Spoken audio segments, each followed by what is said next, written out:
everybody, and welcome back to Before You Summon, the show where we talk about the latest and greatest events in Project Sekai, and now we have arrived at the 2.5 anniversary. I do have a few things I want to mention before we start. I am going to be streaming again, and hopefully we won't see as much technical difficulties this time around. The first stream will be my belated 5,000 subscriber special stream, where I will be ranking every single Project Sekai card available at the moment. The stream will be held Friday, March 29th, which should be the day after this video goes up on the channel. The time will be 3 PM PST, or for the European people that watch me, 23 GMT plus 1 or 22 for GMT proper. The second stream will be held on April 2nd, where you can watch me fail to get Nubiliet and Kazuha in Genshin Impact. Because Europe is moving to summertime on March 30th, which is a few weeks after the Americans moved to summertime,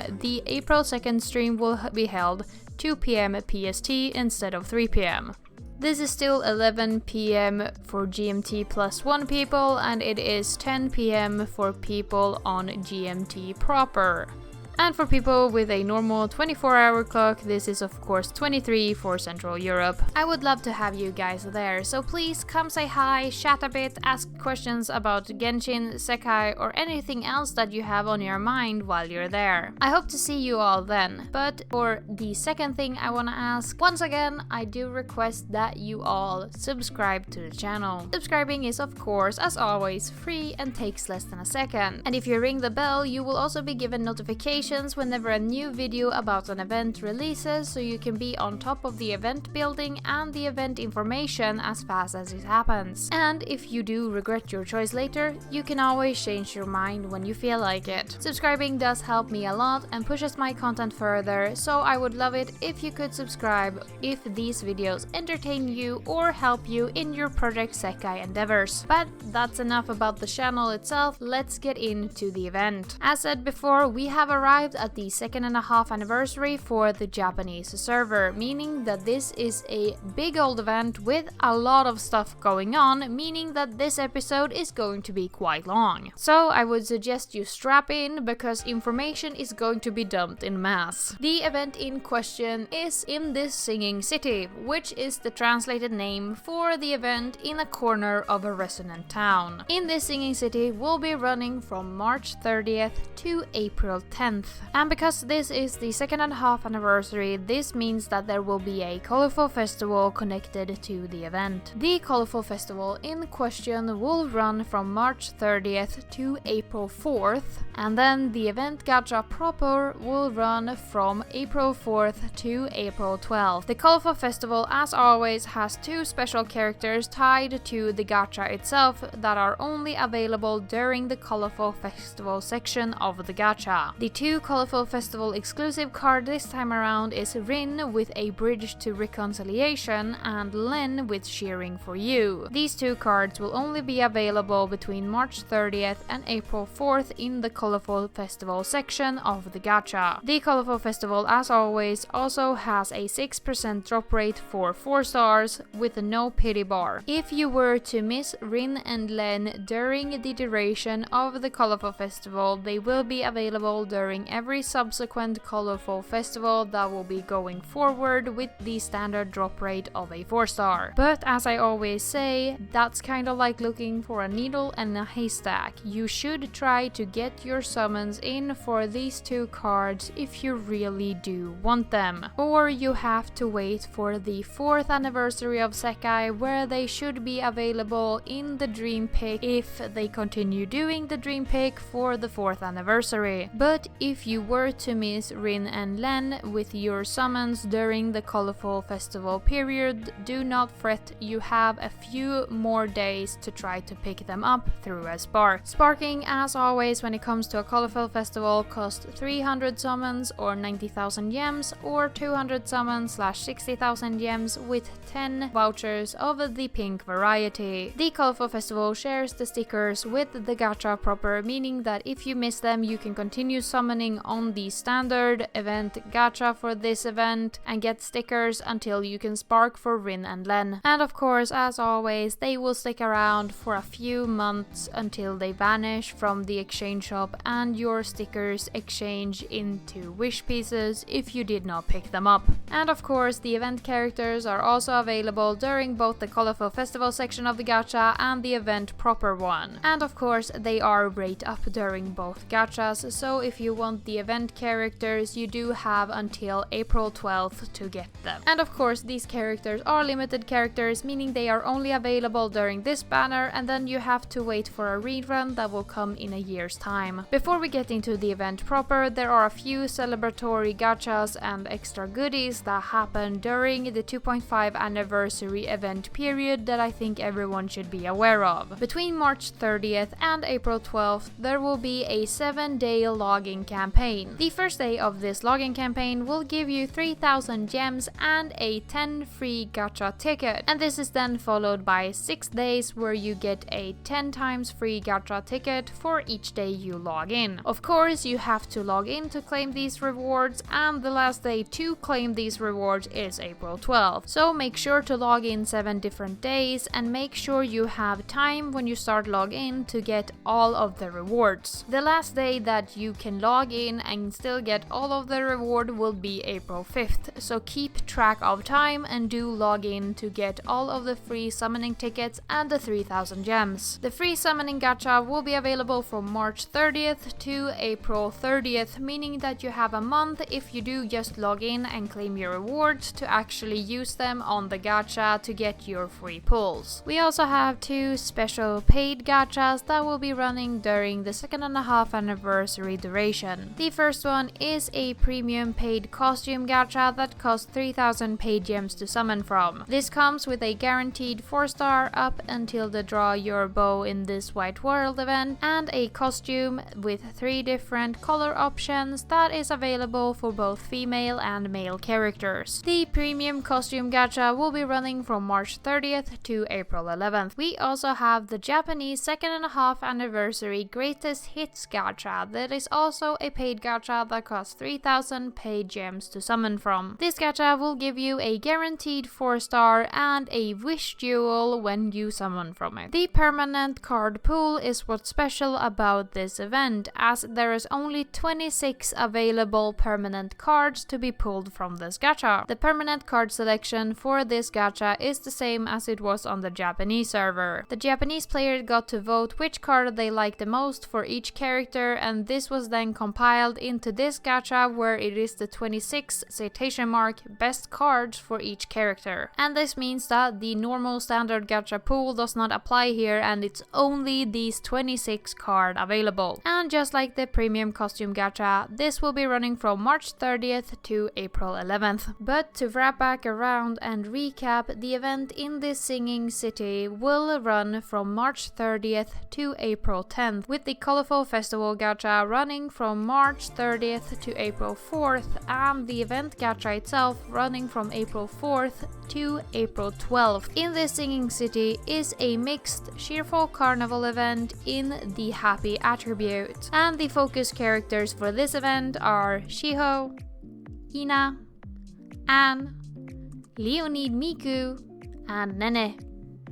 Getting into the event bonus section, this event is a special event, meaning that we have slightly different rules than usual. Of course, as always, we have event focused characters with a 70% bonus, but this time around there are 4 stars instead of the usual 3. This also means that there is no 2-star card in the exchange shop for this event. The focus 4 stars this time around are Shiho with the card or sound joined together, Anne with the card An Encounter While Going on Errands, Ina's card Draw What You Feel, and finally Leonid Miku with the card First Time on the Street. And as we get into the 50% bonus cards, it is worth remembering that this is a mixed event. This means that only Leonid Miku with the happy attribute can ever give the 50% bonus, and this also means that only Miku in the happy attribute with the virtual singer tag would be able to give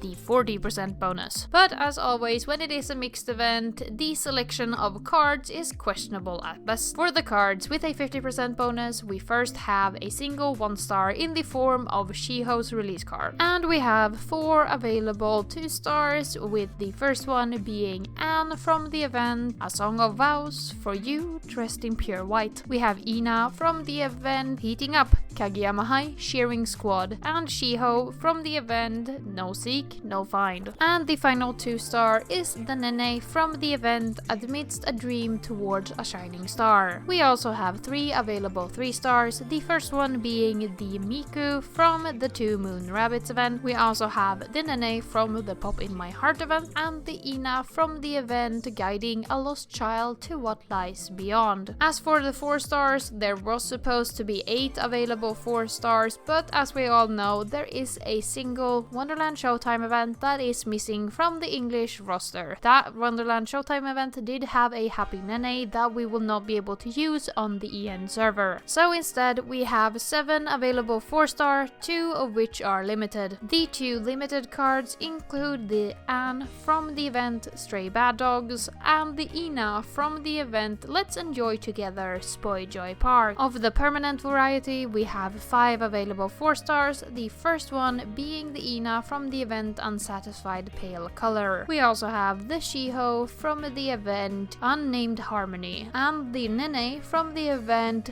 A Desperate Situation, Island Panic. We also have the Leonid Miku from the event, Echo My Melody, and finally we have the Anne from the most recent Vivid Bad Squad event, Kick It Up a Notch. To cap this off, we have a single birthday card available as an extra bonus. This time around, it is Shiho's Happy Birthday card from the first year. And as for cards with a 40% bonus, this time around we have 2 available. We have a 2-star card in the form of the Slothful Sleepless Widow that was the login bonus for the 7 Deadly Sins event. The Slothful Sleepless Widow is a limited card that was given out as a login bonus during both the original run of the 7 Deadly Sins and the rerun just a few weeks ago. But seeing as it was a crossover login bonus, this is a highly limited and highly coveted card that not everyone, especially new players, might have. The second available card with a 40% bonus is the Happy Anniversary card for Miku from the first year. And as always, when it comes to mixed event, the event selection is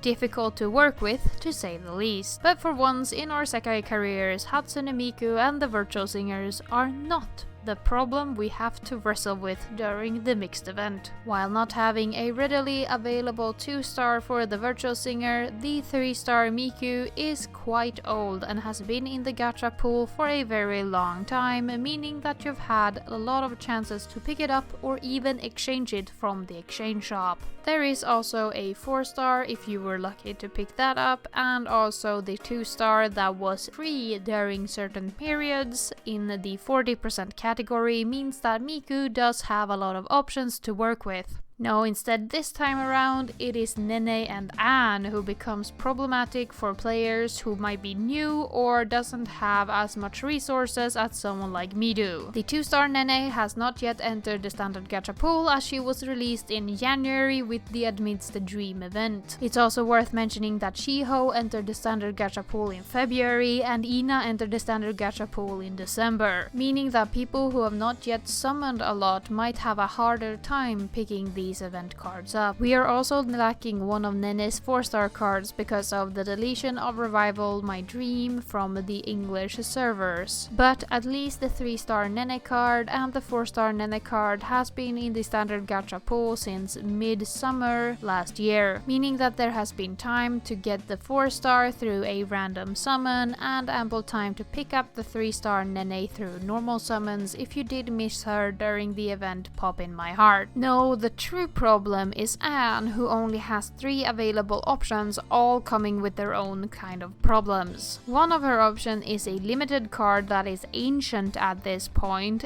the rerun being mid last year and the first run being during year 1, meaning that most players have not summoned from it, let alone been able to. Her other 4-star option is a new card that ran like 3 or 4 events ago, meaning that most players have not had time to pick her her up if they didn't specifically go for her. This means that the only really available option for Anne is a 2-star card that at least is old, meaning that most players will have it in their collection, but it's still a 2-star card that we're relegated to for this event. And the same can be said about Shiho, who only has a single 4-star permanent card that at least is an old permanent card, meaning that it's a bigger chance that you've accidentally picked it up during some free summon or something, but still, the happy birthday card is a limited card, meaning that most players won't have it. And the 2-star card joined the gacha pool in February, meaning that most players haven't been able to pick this card up if they didn't play during No Seek No Find, that is a event that is several months old at this point. This event just cracks in every single character's roster. I am currently, as a late game player, playing with 2-star cards because I really don't have any other options for Shiho or Anne. Of course, this could be alleviated if you summoned from the Colorful Festival gacha, but you shouldn't have to summon from the gacha to build a semi-decent team when we're in the 3rd year of Project Sekai's life. I don't think that's fair. This event is certainly not as outrageous as Never Give Up Cooking was, and it's absolutely not throughout the Sekai, but this is still a terrible event that looks more fine when you look at it at a first glance. This event perfectly summarizes that an event roster can look good, but it isn't necessarily good for most players. Despite being a player who has picked up every single 2-star and 3-star card since I started playing in November of 2022, I still don't have cards like Shiho's 4-star card from Unnamed Harmony because I didn't play when that came out. And as someone who doesn't summon from permanent gachas a lot of the time, I don't have a single 4-star for this event. And that would be fine if there was 3-star options that could fill out the roster, but 3 out of 5 having available 3 stars is kind of a shame. I just hope that most players will be able to put together a team with a 250% bonus, even if it will be heavily reliant on 2 stars. But I could definitely see with how the gacha and the 2-star availability in said gachas have been going that most players might not have those options for all 5 slots. And that's a damn shame because I think this event is going to be highly competitive, and I feel like a lot of players are going to get kneecapped because they aren't really able to build a team and they do not have the funds to summon or really feel like summoning from this event in particular. I think it's a massive problems with the 3-star slots that we haven't even filled out all the characters as we're moving into year 4 on the Japanese side, and it really showcases a problem with how they pick what attribute a character's 3-star will have. And I'm actually going to make an example out of this because the exchange shop Nene for this event is a 3-star pure card. Nene already has a 3-star pure cards in the form of Operating Behind the Scene that was released with the release celebration gacha, meaning that there has been a pure attribute Nene in the pool for this game since the start of the game's servers. But Nene still, at the end of year 3, beginning of year 4 on the Japanese side, still does not have a cool attribute 3-star card. The event card for Singing in the City could have easily been a cool attribute card, as the pure attribute doesn't help anyone in this current event. So there isn't even an argument that she's helpful for this event, so of course she would be happy. No, she's a pure attribute and she already has a pure attribute that is old as time. Why was she not a cool attribute here to alleviate her for later cool attribute Wonderland Showtime events? I don't get it. The same could be said about Emu, who didn't get a cool attribute card until after the 3rd anniversary for her 3-star slot. Why is it taking such a long time to fill out every single slot for most characters? Why are they doing it like this? It just causes unfair troubles for most players who are willing to put money into the game and summon from a lot of different gachas, but maybe not enough to summon from every single permanent gacha that releases every single week and is super expensive to summon from. I do really think that Sekai is a cruel mistress when it comes to the gacha rates, and having the expectation of people summoning from most gachas to be able to build teams of all attributes is ludicrous, especially considering that Sekai doesn't have any failsafe if you don't manage to get enough summons in during a single banner that is only available for a week. Games such as Genshin Impact have a pity system that carries over to the next gacha, and I don't see why Sekai can't have the same thing. It's not like people would stop spending money if it was easier to get a few 4 stars. I really think people would spend more money if it wasn't so insanely expensive and hard. But this is a deep discussion we have to have for another time. For now, I do hope that most people can put together a team with a 250% bonus, because I think it's really going to be needed for this event. The anniversaries are always highly competitive, and I feel like this one will be no exception. But with that, I will stop rambling and nagging and complaining about the event selection, and instead we should move over and see if any of these cards have seen use with a 50% bonus on the Japanese side. And this time around, all but one of the cards have seen use. The card without any use is Leonid Miku, as we have not had a happy Leonid event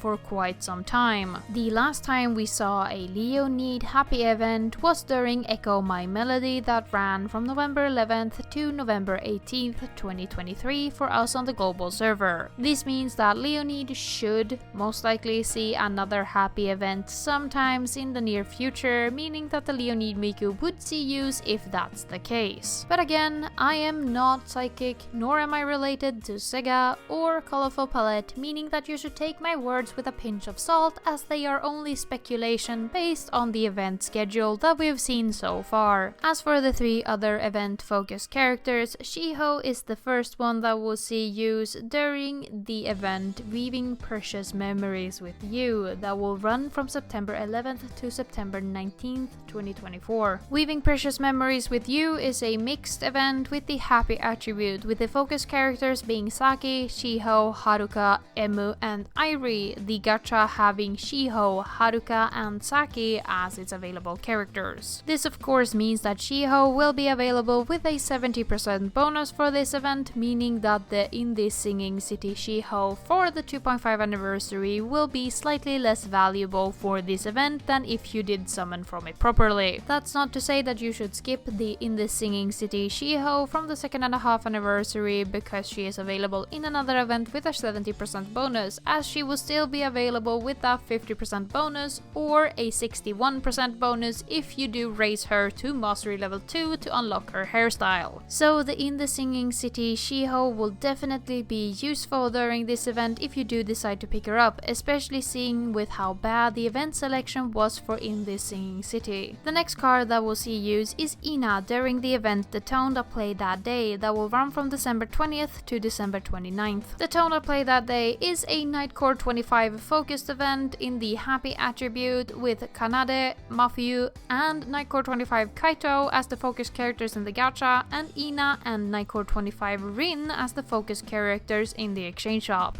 This means that Ina will only ever be available with a 50% bonus during this event, as she is not one of the focus characters in the gacha, but she is available with a 61% bonus if you do decide to raise her In the Singing City card to Mastery rank 2 to unlock her haircut. This gives Ina slightly higher value, as she is never available with a higher bonus, especially if you do plan on summoning from both In the Singing City and the event The Tone That Play That Day, or if you're planning on skipping The Tone That Play That Day and only summoning from In the Singing City. Finally, the last of the event cards to see use is the Anne card during the event The First Concerto. I am pretty much certain I pronounced that wrong, but we will roll with it. The First Concerto will run from March 22nd to March 28th, 2025, and is a Vivid Bad Squad focused event in the happy attribute. The gacha focus characters for this event is Toya, Anne, and Vivid Bad Squad Maiko, with Vivid Bad Squad Kaido and Kohane in the exchange shop.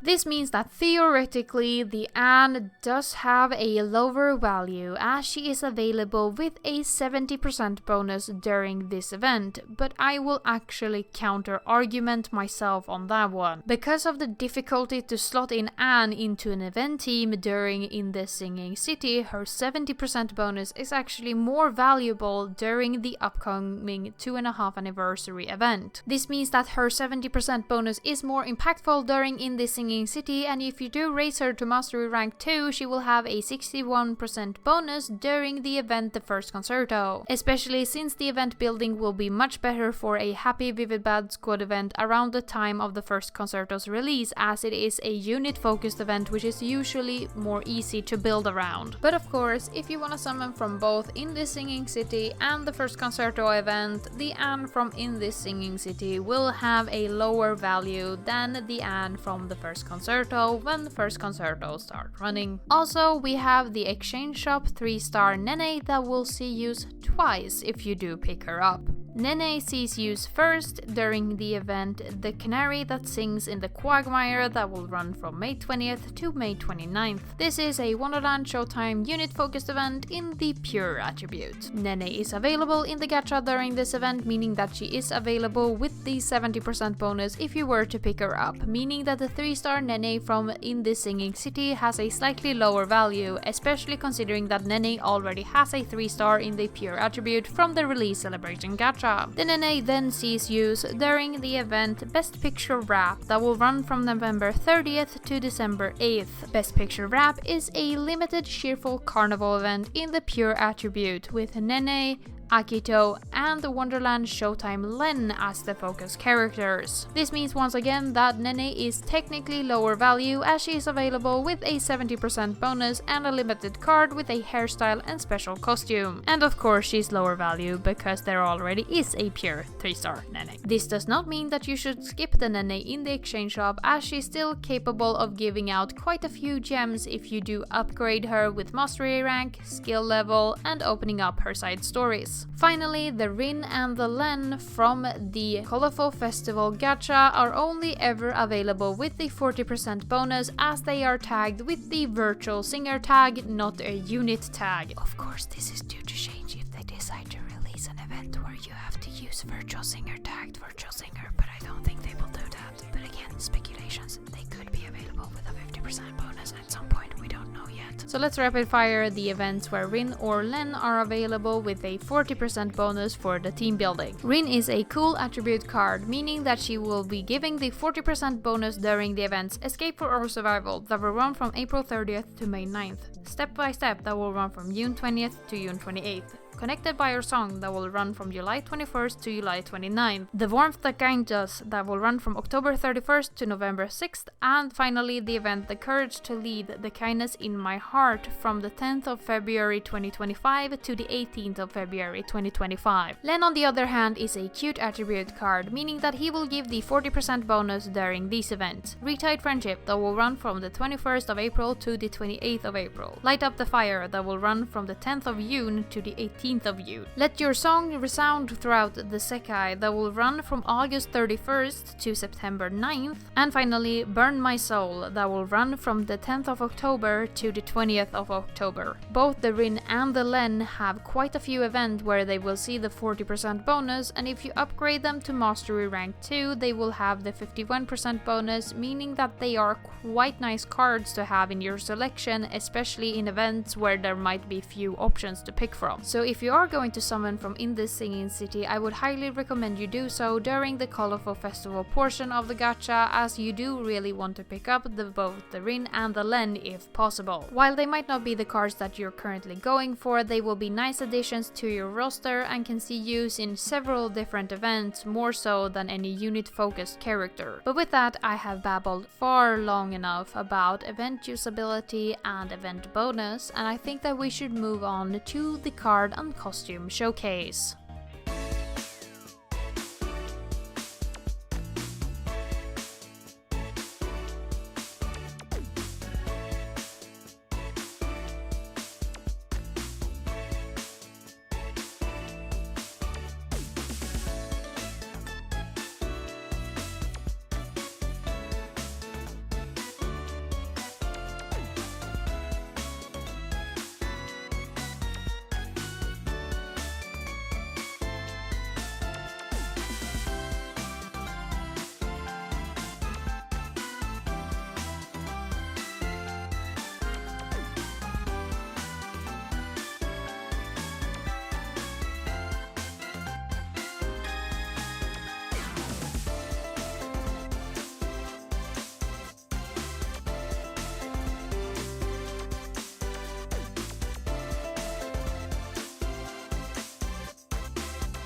So after a far too long info dump, we arrive at the final question. Should you summon from the event in this singing city? And as always, the answer is yes if you do want the characters, the cards, the costumes or the hairstyles from this event and it is within your budget. But in this singing city or 2.5 anniversary is a limited event with a colorful festival attached to it, meaning there are less gripes and problems when summoning from it. Of course, with a limited event we do not have a pity bar, which is the biggest gripe against limited events in general. Meaning that if you don't have 60,000 gems and 10 pink vouchers or 90,000 gems on the ready, it is kind of a gamble summoning from this gacha despite the colorful festival giving you a 6% drop rate. But if you have gathered up gems for this gacha and is still on the fence, I do think you should really go for it, as colorful festivals are always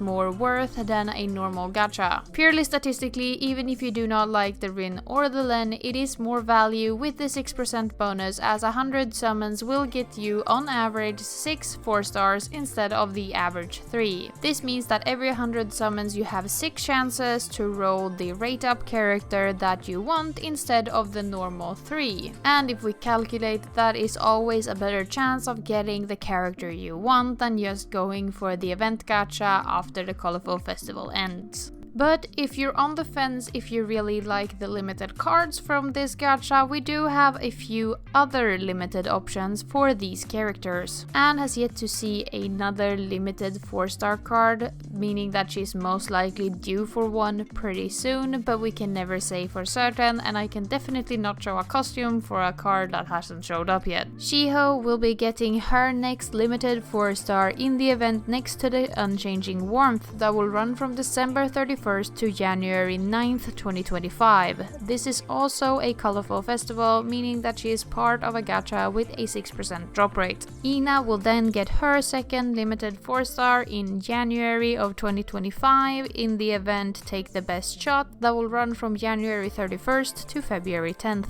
And of course, Ina once again is part of the Sanrio collab where she has a card featuring Kuromi. If the Sanrio collab arrives to the global server, it should run December 5th to December 19th, but again, these are just speculation dates and we do not know if the Sanrio collab will ever arrive on the global server, as it's up to both Sega, Colorful Palette and Sanrio to decide if this event is allowed to run on the global server. So take everything with a pinch of salt, but she does have the card featuring Kuromi that should be releasing this year if the event decides to arrive. As for reruns, we have quite a few this time around, most of them being first time reruns. The first rerun that we will see is the Graceful Marriage first rerun that will run somewhere between June 13th and 17th. Graceful Marriage also has its second rerun already confirmed, and it will rerun in February of 2025, somewhere between the 15th and the 17th. This is then followed by Ina, who is part of Spoy Joy Park's first rerun that will run somewhere between July 13th to July 17th this year. Shiho then arrives with the first rerun of the Before the Storm gacha that should be running somewhere between September 13th and September 17th of this year. Shiho then has a second rerun in the form of the first rerun of the Spooky Forest gacha that will arrive somewhere between the 13th and the 17th of November this year. This is then followed by Anne's second available limited costume for this year, being the Lion Dance rerun that should be arriving somewhere between January 11th and January 15th. And finally, we have Ina available in the second rerun of Hermit's Path that should be arriving somewhere between March 15th and March 17th, 2025. So options this time around are quite scarce when it comes to limited cards, especially cards of a new variety that we haven't seen yet on the global server. Most of the limited cards for these characters are reruns that we've already seen or maybe already summoned from if you're a long-time player. So I definitely think that the 2.5 anniversary is a very strong gacha to pick up the cards from, especially if you really love these costume and hairstyles. I know for certain that I personally love the card art, but I can't really bring bring myself to love the costumes enough to really sink my gems into this gacha. But I can definitely see why people love these costumes, the hairstyles, and especially the cards, and if you do love them that much, I really think you should summon from this gacha because it is a high value gacha to summon from, especially since Rin and Len will not rerun once they disappear. Hence, I think you should get as many summons in as soon as possible during the colorful festival portion of the gacha, as you have better odds and average to get the characters you want during the colorful festival portion. Though, I will be very honest and open that there is a shot that these cards will come back quite soon again, seeing as we've had a pattern where the global anniversary date does rerun the Japanese anniversary gachas. We saw it both during 1.5 anniversary and we saw it during 2nd anniversary, so if that happens again, these cards in the colorful festival banner will rerun somewhere in June. Just so you are aware that there is a possibility that this gacha will rerun in something like 3 months time, and then it's the colorful festival portion that does rerun, meaning that you would have a second shot at Rin and Len. But if you have the funds and you do want these cards, I definitely think that you should summon from the 2.5 anniversary gacha. It is a limited gacha, the cards and costumes are super pretty, there aren't many limited options coming up for these characters, and colorful festivals are always the highest value gachas you can summon from because of their 6%. So if you have the funds available and saved up for this gacha, go for it. I think that it is a great choice and I hope that luck will be with you. Man, that was a long info dump, so please down in the comments, info dump on me instead. Tell me which one of the cards for this gacha is your favorite. Are you going to summon from the gacha? Or are you maybe even going to tier for 2.5 anniversary? I love to hear all of your opinions down in the comments, and I will read every single comment I get, even if I do not directly respond to them. And while you're down there, please leave a like, ring the bell, subscribe if you haven't already, and maybe even share the video with a friend who could really use a guide in their Project Sekai playing. I also want to thank everyone who got this far into this massive video for watching. This one was a really long one, and that's just how it is kinda when it's a colorful festival and an anniversary event. As my videos are getting more thorough and my information more solid, these videos are getting longer and longer, and I can't thank you guys enough for watching and giving me a voice. But with that, I have held you all far too long for this episode. Let's get out of here for the week.